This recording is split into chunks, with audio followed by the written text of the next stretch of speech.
Welcome back and very good morning dear students. पिछले class में बात कर रहे थे क्लास 12th का एक टॉपिक जिसका नाम था सिंथेसिस। इस क्लास में हमने अभी तक जो 4 या 5 जो रूल है हमारे वो हमने कंप्लीट पढ़ लिए हैं। कुछ और जो रूल्स थे वो हमारे पेंडिंग रह रहे थे। आज की क्लास में हम बात करने वाले हैं सिंपल सेंटेंस के अंदर हमारे जो बाकी के जो रूल्स बचे हुए हैं। इसमें रूल नंबर 6 में है by using conjunction and. By using conjunction and आप सभी को पता होगा ये जो कंजक्शन एंड है इसका प्रयोग हमने कंपाउंड सेंटेंस बनाने के लिए भी क्या यूज में लिया था, जिसमें हमने बताया था कि जो कंपाउंड सेंटेंस होते हैं वो हमारे पास कोऑर्डिनेटिंग कंजक्शन से जुड़े हुए होते हैं। और कोऑर्डिनेटिंग कंजक्शन में हमारे पास में जो कम्युलेटिव वाली कैटेगरी थी, कम्युलेटिव वाली जो कैटेगरी थी उसमें हमने लिखा था कि हमारे पास and, both and, not only but also और एज वेल एज, ये 4 प्रकार के जो कंजक्शन है उनका प्रयोग किया जाता है। इसलिए हम दूसरी तरफ देखें तो एंड वो कंजक्शन है जो हमारे पास सिंपल सेंटेंस बनाने के लिए भी काम आता है और दूसरा ये कंपाउंड सेंटेंस बनाने के लिए भी काम आता है। अब हमें ये देखना है कि एंड जो है वो सिंपल सेंटेंस कैसे बनाता है या कंपाउंड सेंटेंस का निर्माण एंड कैसे करता है।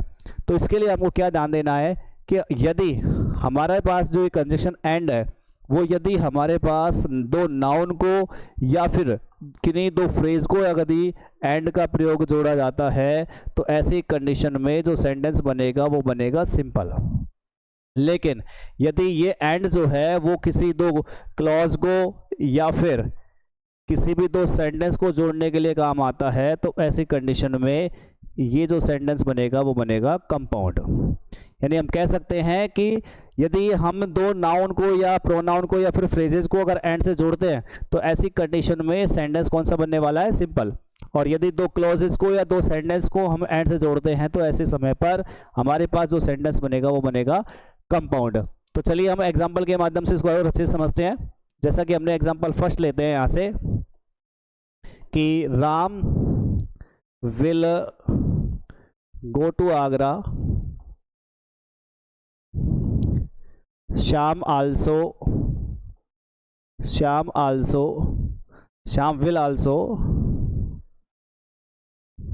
will also go with him।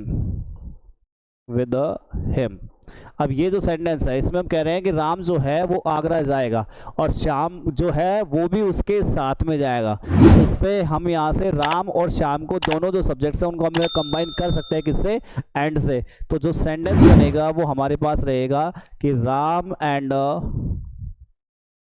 Shyam will go to Agra. अब हमारे पास यहाँ पर जो सेंटेंस बना इसमें हमने देखा कि एंड जो कंजक्शन है उसने किसको जोड़ा है, 2 नाउन को हमारे पास जोड़ा है। 2 नाउन कौन कौन सी है, राम और श्याम। और इस वजह से जो सेंटेंस बना वो कौन सा बना है, सिंपल सेंटेंस, जिसमें हमारे पास केवल फाइनाइट वर्ब जो है वो कौन सी आ रही है, विल गो। और जिस सेंटेंस में एक ही फाइनाइट वर्ब हो वो सेंटेंस हमारे पास सिंपल सेंटेंस होता है। कुछ और एग्जाम्पल के माध्यम से इसको हम समझते हैं। एग्जाम्पल नंबर 2 हम लेते हैं, why are you so serious. Second example है इसी में, why are you so nervous. और एक और ले लेते हैं इसी में, why are you so sad. हमने 3 यहाँ पर सेंटेंस लिए हैं और तीनों सेंटेंसेस को कंबाइन हमें करना है। तो हम देख सकते हैं यहाँ पर why are you so serious, इतने ज़्यादा दुखी क्यों हो। Why are you so nervous, इतने ज़्यादा बेचैन क्यों हो। Why are you so sad, इतने ज़्यादा निराश क्यों हो। तो इन तीनों सेंटेंसेस को किससे जोड़ा जा सकता है, एंड से। कैसे जोड़ेंगे, इसको जोड़ने के लिए हमें किससे कंबाइन कर सकते हैं, सीरियस, नर्वस और सैड, इनको हम कंबाइन कर सकते हैं। कैसे, why are you so serious and serious comma nervous and sad. तो इस प्रकार से हमने तीनों सेंटेंसेस को कंबाइन कर लिया। Why are you so serious nervous and. अब यहाँ पर हमारे पास जो फाइनाइट वर्ब है वो कौन सी है, आर है, और हमारे पास जो कंबाइन होने वाले वर्ड्स थे वो कौन कौन से थे, सीरियस, नर्वस और सैड। और इस प्रकार से जो सेंटेंस बना वो कौन सा बना, सिंपल सेंटेंस। अब इसी प्रकार से मैं एक एग्जांपल ले लेता हूं कंपाउंड सेंटेंस के लिए भी, क्योंकि कंपाउंड सेंटेंस में भी हम एंड का प्रयोग करते हैं। क्या डिफरेंस रहेगा सिंपल और कंपाउंड सेंटेंस में, वो उसके बारे में भी हमारी चर्चा हो जाएगी। ताकि तो हम देखते हैं एक सेंटेंस जिससे हम बना पाए कौन सा सेंटेंस, कंपाउंड का। जैसे मैंने एग्जांपल लिया है, आई टुक हिज पेन, मैंने उसका पेन लिया। आई रिटर्न इट, और मैंने इसे लौटा दिया। आफ्टर सम टाइम, कुछ समय के बाद में, आफ्टर समटाइम्स। अब हमारे यहाँ पर देखें सेंटेंस जो है उसमें कहा गया है कि मैंने उसका पेन लिया और वो पेन मैंने कुछ ही देर के बाद में लौटा दिया। और यहाँ इस सेंटेंस को अगर हम एंड से कंबाइन करें तो सेंटेंस क्या बनने वाला है, मैंने उसका पेन लिया और कुछ ही देर बाद उसे लौटा भी दिया। तो आई टुक हिज पेन, मैंने उसका पेन लिया, एंड और रिटर्न इट, इसे लौटा दिया। आफ्टर सम टाइम, कुछ ही समय के बाद में, आफ्टर सम टाइम्स, कुछ ही समय के बाद में से लौटा भी दिया। तो इस प्रकार से हमारे पास जो ऊपर के जो सेंटेंस बने उनमें देखो आप फाइनाइट वर्ब जो है वो हमारे पास केवल एक ही है, और नीचे का जो सेंटेंस है इसमें आप देखोगे यहाँ फाइनाइट वर्ब टुक भी आ रही है, या फाइनाइट वर्ब हमारे पास रिटर्न है।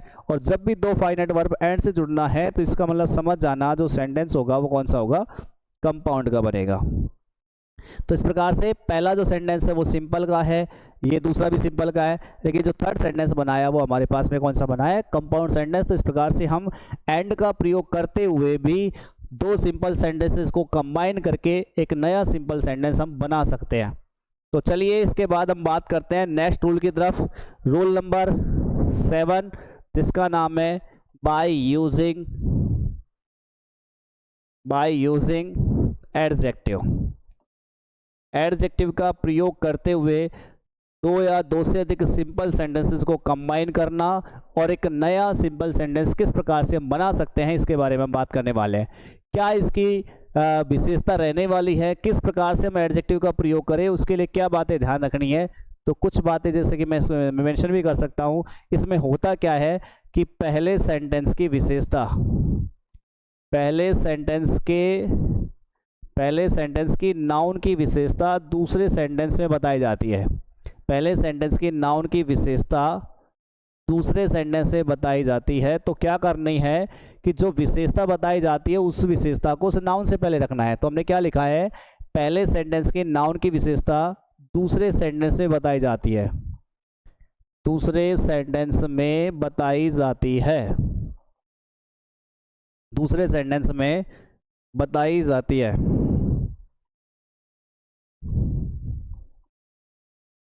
ऐसी कंडीशन में हमें करना क्या होगा, जो विशेषता बताई जा रही है उस विशेषता को नाउन से पहले रख देने हैं। तो हमारे पास जो सेंटेंस बनेगा वो कौन सा बनेगा, सिंपल। तो जैसे एग्जांपल मैं लेता हूं, पहला सेंटेंस है हमारे पास आई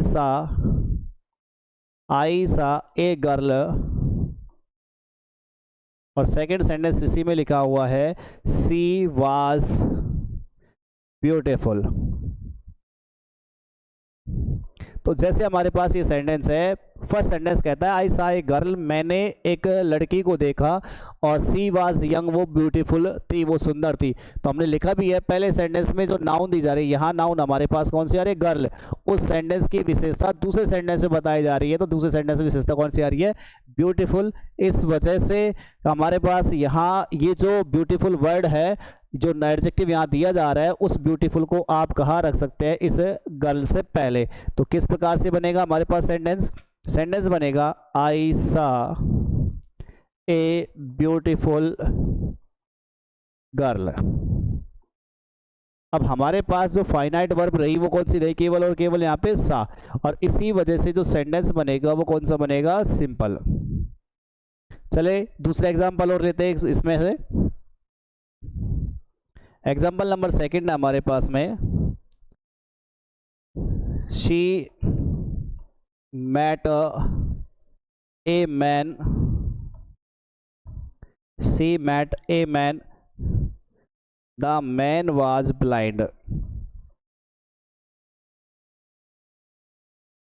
इसमें भी आपने देखा वह एक आदमी से मिली और वो आदमी कैसा था, ब्लाइंड यानी अंधा था। तो यहाँ जो ये एडजेक्टिव आया हुआ है, इस एडजेक्टिव कहाँ लगाना है, इस मेन वर्ड से पहले। तो क्या बनेगा हमारे पास सेंटेंस, हमारे पास सेंटेंस बन जाएगा she met a blind man. Finite verb कौन सी रह जाएगी, केवल मैट रह जाएगी, और इसीलिए जो सेंटेंस बनेगा कौन सा बनेगा, सिंपल। एक और सेंटेंस इसमें ले लेते हैं हम,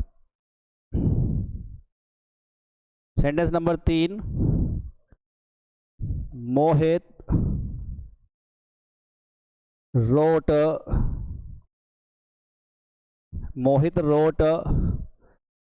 ए बुक,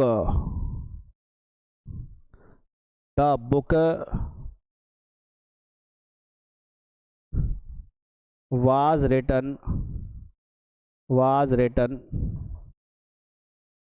on politics। अब सेंटेंस देखना थोड़ा सा, मोहित ने एक किताब लिखी और ये किताब किसके ऊपर थी, पॉलिटिक्स के ऊपर थी। तो हम इस सेंटेंस को लिख सकते हैं कैसे कि मोहित ने एक पॉलिटिक्स की किताब लिखी। तो हम सीधा बना दें इसको कि मोहित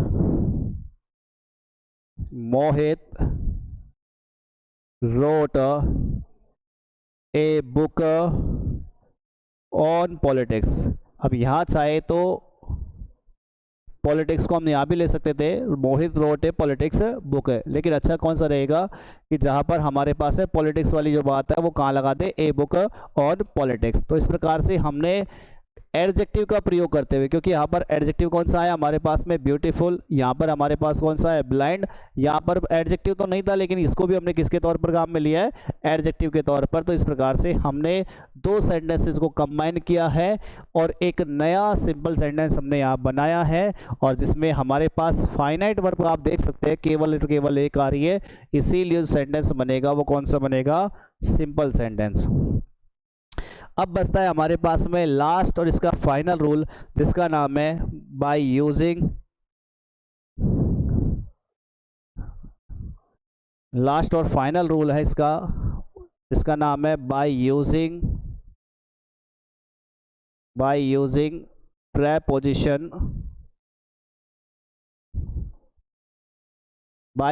प्रेपोजिशन, बिफोर नाउन और जेरेंड,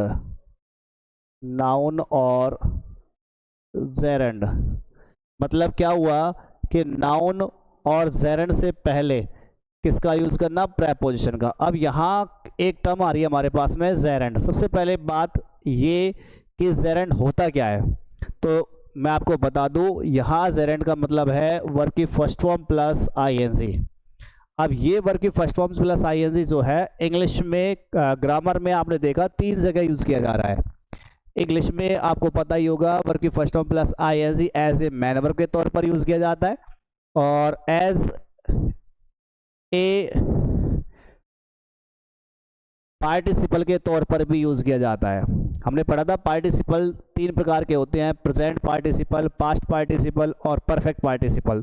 इसमें प्रेजेंट पार्टिसिपल का मतलब होता है वर्ब की फर्स्ट फॉर्म प्लस आईएनजी, और हमने एक और टर्म ले लिया जेरेंड का मतलब भी क्या है, वर्ब की फर्स्ट फॉर्म प्लस आईएनजी। तो सबसे पहली बात तो जेरेंड का मतलब वर्ब की फर्स्ट फॉर्म प्लस आईएनजी होता कैसे है, तो जब कभी हमारे पास वर्ब की फर्स्ट फॉर्म प्लस आईएनजी जो है वो किसी नाउन का काम करे, किसी संज्ञा का काम करे, तब ऐसी कंडीशन में उस वर्ब की फर्स्ट फॉर्म प्लस आईएनजी को हम क्या बोल देते हैं, जेरेंड बोलते हैं। एग्जांपल मैं बता देता हूं एक बार जेरेंड का, जैसे हमने लिखा parking is prohibited here, parking is prohibited here. अब जैसे इस सेंटेंस में हमारे पास ये जो वर्ड है पार्किंग, इस पार्किंग में आप देखोगे वर्ब की फर्स्ट फॉर्म प्लस आईएनजी का यूज किया जा रहा है, लेकिन ये किसके तौर पर यूज़ किया जा रहा है? सब्जेक्ट के तौर पर। सब्जेक्ट क्या है? इसका मतलब क्या है? एक नाउन है। और जब कभी वर्ब की फर्स्ट फॉर्म प्लस आईएनजी किसी नाउन का काम करे, तब ऐसी कंडीशन में हम इसको क्या नाम देंगे? इसको नाम दिया जाता है जेरेंड का। तो यहाँ पार्किंग जो वर्ड है वो क्या है? जेरेंड है। तो कई बार हमें जेरेंड बनाना भी पड़ सकता है, कई बार हमें नाउन से पहले प्रेपोजिशन का यूज़ करना पड़ेगा। थोड़ा इसमें समझने की आपको आवश्यकता पड़ेगी, क्योंकि सबसे पहला काम तो हमारा ये होता है कि हमें प्रेपोजिशन के यूजेज आने चाहिए कि प्रेपोजिशन कौन सा प्रेपोजिशन किस यूज में किया जाता है। जैसे आपको पता होगा इनका जो यूज है वो मे के लिए किया जाता है, अंदर के लिए किया जाता है। ऑन का यूज हम ऑन पर के लिए करते हैं, ऊपर के लिए करते हैं। विद का प्रयोग हम के साथ के अर्थ में करते हैं, या फिर किसी वस्तु से कोई काम किया जाता है तो से का प्रयोग के लिए भी हम किसका प्रयोग करते हैं? विद का। जब आप कोई भी वस्तु से, निर्जीव वस्तु से कोई काम करते हैं तब भी किसका यूज किया जाता है? विद का।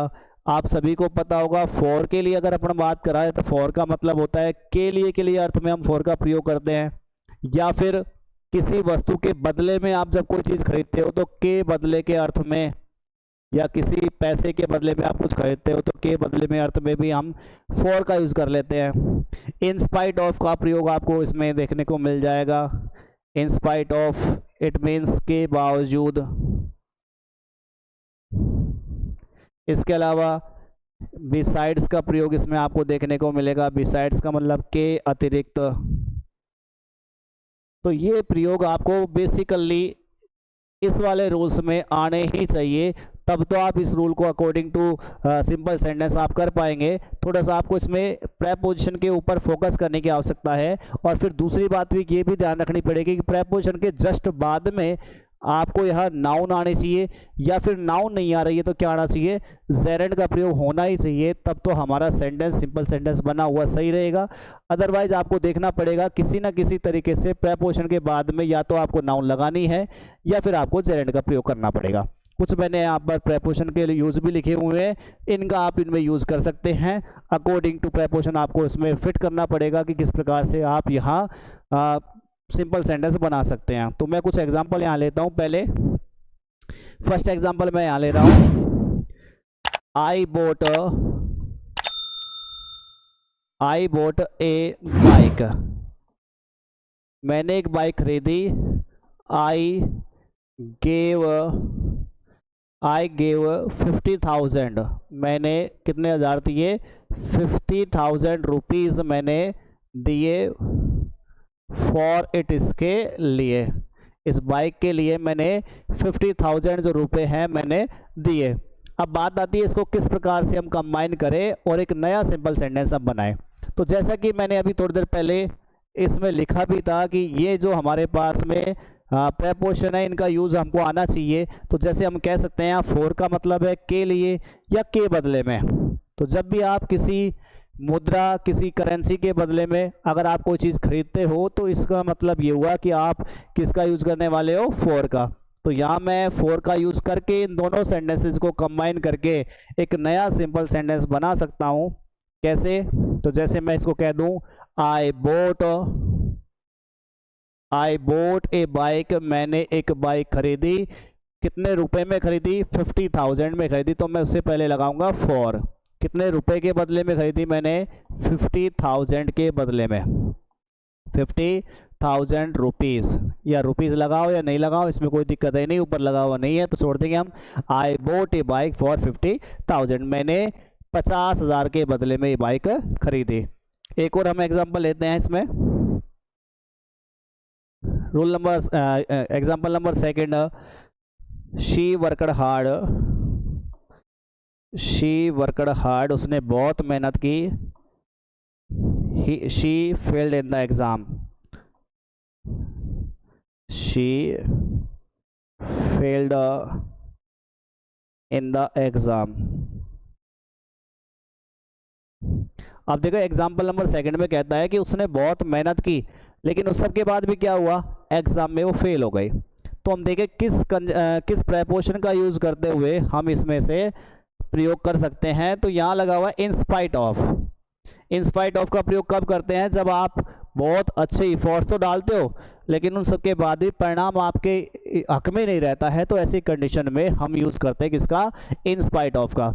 तो मैं इस एग्जांपल में इन स्पाइट ऑफ का यूज़ कर सकता हूं, क्योंकि यहाँ बहुत मेहनत की है उसने, बट उस सब के बाद भी हुआ क्या, जो रिजल्ट है उसके फेवर में नहीं गया, वो एग्ज़ाम में फेल हो गई। तो हम इसको यूज़ कर सकते हैं किसका, इन स्पाइट ऑफ का। तो किस प्रकार से बनाएंगे कि भाई बहुत मेहनत करने के बाद भी वह एग्ज़ाम में फेल हो गई, तो बहुत मेहनत करने के बाद भी, यानी इन स्पाइट ऑफ, हमने इन स्पाइट ऑफ का यूज़ यहीं कर लिया, इन स्पाइट ऑफ।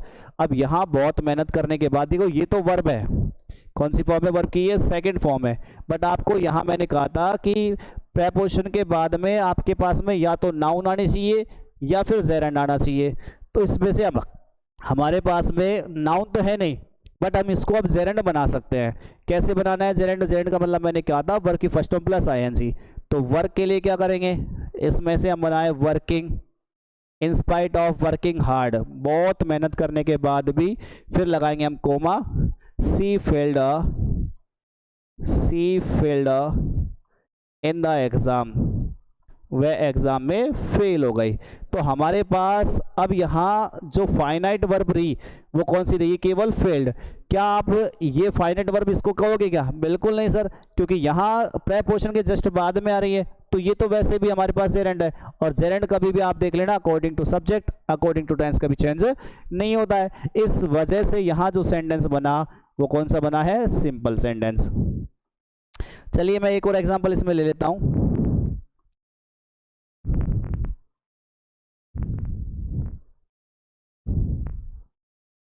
एक और मैं एग्जांपल लेता हूं इसके लिए,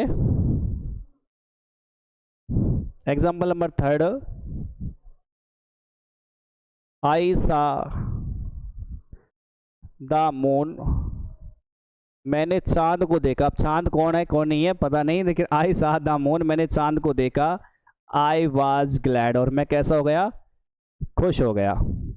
अब क्या बनेगा इसमें, अब चाहे तो ये जो सेंटेंस है उसको हम दो तरीके से बना सकते हैं। दो तरीके कौन कौन से हैं, एक तो हम यहाँ यूजिंग प्रेपोजिशन इसके हिसाब से बना सकते हैं कि भाई चांद को देखने पर ऑन का प्रयोग इसमें लग सकता है, और दूसरा हम यूज कर सकते हैं किसका, प्रेजेंट पार्टिसिपल का, क्योंकि प्रेजेंट पार्टिसिपल का यूज में आपको पता ही था कि दोनों जो सब्जेक्ट्स होते हैं वो सेम होते हैं, दोनों की फाइनाइट वर्ब अलग अलग होती है, और एक कार्य होने के साथ में यदि कोई दूसरा काम हो जाता है तो वहाँ प्रेजेंट पार्टिसिपल हो जाता है। अब यहाँ देखो भाई, चांद को देखते ही देखने के साथ ही क्या हो गया, खुश हो गया, तो एक के साथ में दूसरा काम हो रहा है, इसलिए हमारे पास यहाँ प्रेजेंट पार्टिसिपल का भी यूज हो सकता है। बट हम जब इसमें पढ़ रहे हैं तो इसमें देख लेते हैं कि भाई चांद को देखने पर मैं क्या हो गया, खुश हो गया। तो इसको हम बनाएंगे कैसे, हम इसको बनाएंगे सबसे पहले चांद को देखने पर, तो किसका प्रयोग करेगा, ऑन का। अब ये हमारे पास सेकंड फॉर्म है, इसको भी हमें चेंज करना है, किसमें चेंज करेंगे इसको, जेरेंड में। तो क्या बनेगा, ऑन सीइंग द मून, चांद को देखने पर आई वॉज ग्लैड, मैं कैसा हो गया, बिल्कुल खुश हो गया। तो हमारे पास फाइनाइट वर्ब केवल कौन सी रह जाएगी, वाज, और उस वजह से जो सेंटेंस बनेगा वो कौन सा बनेगा बेटा, सिंपल सेंटेंस बनेगा। तो आज हमने क्या क्या पढ़ा, हमने आज 3 रूल के बारे में बात की है। फर्स्ट जो रूल था वो हमारा था by using conjunction and, second था हमारे पास में by using adjective, and third जो था हमारे आज का था by using preposition before noun और जेरेंड। इस प्रकार से हमने अब तक जो क्लासेस पढ़ी है उसमें हमने कंप्लीट जो सिंपल सेंटेंसेस है उनके बारे में हमने चर्चा कर ली है। सिंपल सेंटेंसेस की क्लास आज यहाँ पर फिनिश होती है।